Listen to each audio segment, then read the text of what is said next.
अस्सलाम वालेकुम स्टूडेंट्स, आज हम 9th क्लास की फ़िज़िक्स के चैप्टर नंबर 5 ग्रेविटेशन का लेक्चर नंबर 4 स्टार्ट करेंगे। आज का हमारा जो टॉपिक है स्टूडेंट्स वो है मैस ऑफ अर्थ। और मैस ऑफ अर्थ जो है वो एक इम्पॉर्टेंट टॉपिक है। ठीक है, अब हम स्टार्ट करते हैं। आपने फ़र्ज़ करना है कि एक बॉडी है, लेट्स सपोज वो ये बॉडी है जिस बॉडी का मैस क्या है m। फ़र्ज़ करें कि एक बॉडी है जिसका मैस क्या है m और उसको कहाँ रखा गया है, on the surface of earth, जिसे ज़मीन की सतह के ऊपर रखा गया। फ़र्ज़ करें कि एक जिस्म है जिसका मैस m है और उसको on the surface of earth रखा गया, जैसा कि शक्ल में भी दिखाया गया।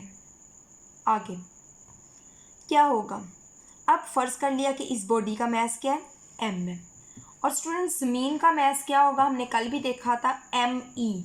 ज़मीन का मैस कैपिटल और साथ छोटा सा ई का मतलब है me। अब यहाँ से लेके यहाँ तक जो है ये क्या होगा, ज़मीन का रेडियस होगा।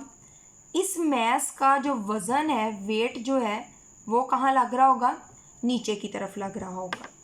अब ये भी एक बॉडी है, ये भी एक बॉडी है, तो इसके दरमियान जो फोर्स होगी, फोर्स ऑफ ग्रेविटेशन, हमने न्यूटन के लॉ ऑफ ग्रेविटेशन में पढ़ा था, वो होगी F इज़ इक्वल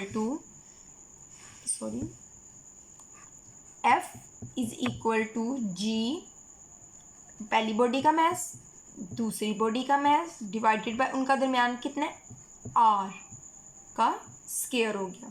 ठीक है स्टूडेंट्स, अब इस बॉडी पे कितनी फोर्स लग रही है वो उसके वज़न के बराबर होगी। तो ये जो फोर्स है वो बराबर होगी W के। अच्छा, ये इक्वेशन 1 थी और W किसके इक्वल होता है, mg के। तो ये स्टूडेंट्स आपके पास हो गई सेकेंड इक्वेशन। पहली इक्वेशन कह रही है F इसके बराबर है, दूसरी इक्वेशन कह रही है F is equal to mg। अब हम इसको कंपेयर करेंगे by comparing equation 1 and 2।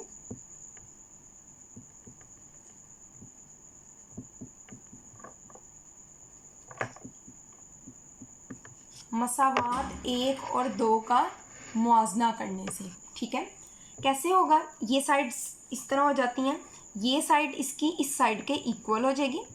mg is equal to G M E over r का स्क्वायर। अब स्टूडेंट्स ये m जो है ये इस m से क्या हो जाएगा, कैंसिल हो जाएगा।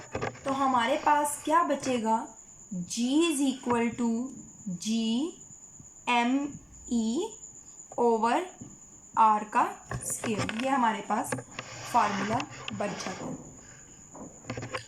अब स्टूडेंट्स हमने जो हमारा टॉपिक था, ये इक्वेशन इसको आप कर लें 3। हमारा जो टॉपिक है वो है मैस ऑफ अर्थ। तो हम इस फार्मूले से मैस ऑफ अर्थ निकालेंगे फ्रॉम इक्वेशन 3। क्या होगा, मैस ऑफ अर्थ इधर ही रहेगा। ठीक है, मैस ऑफ अर्थ ये देखें इधर ही रहा, ये उधर जाके क्या हो जाएगा, मल्टीप्लाई हो जाएगा जी आर का स्क्वायर, और ये जी इधर मल्टीप्लाई हो रहा है, उधर जाके क्या हो जाएगा, डिवाइड हो जाएगा। तो हमारे पास मैस ऑफ अर्थ का फार्मूला आ जाएगा जी आर का स्क्वायर डिवाइडेड बाय जी।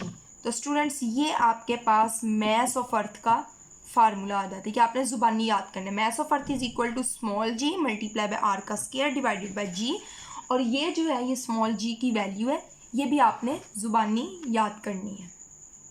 तो स्टूडेंट्स हमारे पास मैस ऑफ अर्थ का फाइनली फार्मूला आ चुका है। Mass of earth is equal to R square g divided by capital G. चाहे इसको इधर कर लें इधर कर लें, कोई फ़र्क नहीं पड़ता। अब ज़मीन का रेडियस जो है वो फिक्स होता है और वो आपने वैल्यू याद कर लेनी है। इसकी वैल्यू होती है 6.4 मल्टीप्लाई बाय 10 की पावर 6 मीटर। ये न्यूमेरिकल्स में यूज़ होनी है, जैसे आपने जी की वैल्यू याद किया आपने इसकी भी याद करनी है। अब आपको पता है स्मॉल जी की वैल्यू होती है 10 मीटर पर सेकेंड का स्क्वायर। कैपिटल जी की क्या वैल्यू होती है 6.673 multiply by 10⁻⁻11 newton metre square kilogram. अब स्टूडेंट्स ये सारी वैल्यूज़ जो हैं वो हम इसमें पुट करेंगे और देखते हैं कि हमारे पास मैस ऑफ अर्थ की क्या वैल्यू आती है। Mass of earth is equal to R का स्क्वायर मतलब 6.4 मल्टीप्लाई बाय 10 की पावर 6 का स्क्वायर हो गया, मल्टीप्लाई बाय जी की वैल्यू क्या है 10।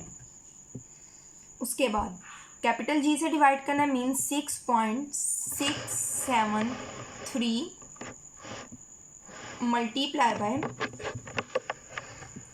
10⁻⁻11।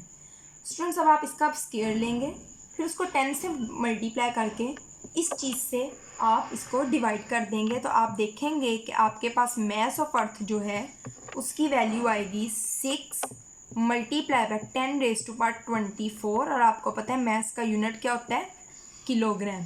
तो ये आपका मास ऑफ अर्थ का टॉपिक जो है वो कंप्लीट हो गया। अब बुक से देख लें।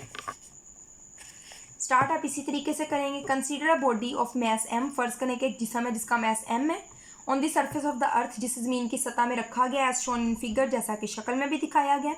Late the mass of the earth be me, फर्ज कर लेते हैं कि ज़मीन का मास me है, and radius of the earth be r, और ज़मीन का रेडियस जो है वो r है। The distance of the body from the centre of earth will also be equal to the radius of earth. तो इसका यहाँ से फासला भी रेडियस ऑफ अर्थ के इक्वल होगा। ये क्या बात है, इक्वल क्यों होगा, ये हम लास्ट टॉपिक में पढ़ेंगे भी।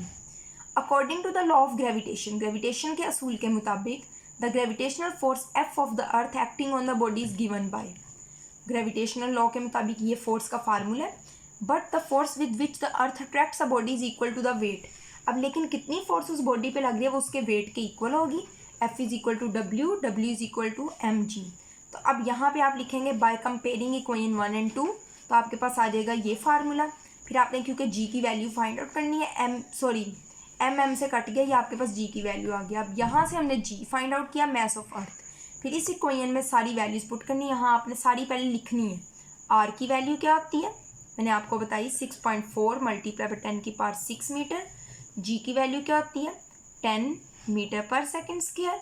फिर आप लिखेंगे कैपिटल जी की क्या वैल्यू होती है 6.673 मल्टीप्लाई बाय 10⁻11। ये यहाँ पे लिख के फिर आप इसको करेंगे। और मास का यूनिट क्या होता है, किलोग्राम। ये आपने वैल्यू भी याद करनी है कि मास की वैल्यू क्या आई है 6 मल्टीप्लाई बाय 10⁻24 किलोग्राम। स्टूडेंट्स आज के लिए इतना ही। इंशाल्लाह कल हम नेक्स्ट टॉपिक स्टार्ट करेंगे। अल्लाह हाफिज़।